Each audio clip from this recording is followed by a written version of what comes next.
Ce document représente ce qu'on appelle un réseau alimentaire. Un réseau alimentaire, qu'est-ce que c'est? C'est un ensemble de chaînes alimentaires. Alors une chaîne alimentaire, c'est par exemple ces feuilles de chêne qui sont mangées par ce cerf-volant, qui sont mangées par ces grenouilles, cette grenouille elle-même mangée par cette chouette. Ça, c'est ce qu'on appelle une chaîne alimentaire.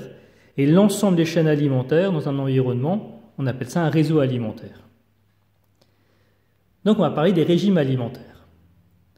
Par exemple, ce lucane dont je parlais tout à l'heure, ce cerf-volant, mange des feuilles. Et bien cet animal est phytophage. Un animal phytophage se nourrit que d'aliments d'origine végétale, comme des feuilles, comme de l'herbe. La chouette ici ne mange que des aliments d'origine animale, comme ce lapin, ce mulot, cette grenouille. Cet animal est donc zoophage. Un animal zoophage se nourrit que d'aliments d'origine animale. Et puis par exemple le renard. Le renard mange des aliments d'origine végétale comme ces baies et des aliments d'origine animale comme le lapin ou le mulot. On appelle ça un omnivore. Il se nourrit d'aliments d'origine animale et d'aliments d'origine végétale.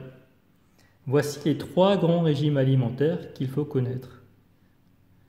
Chez les zoophages, vous connaissez sûrement les carnivores ou les insectivores.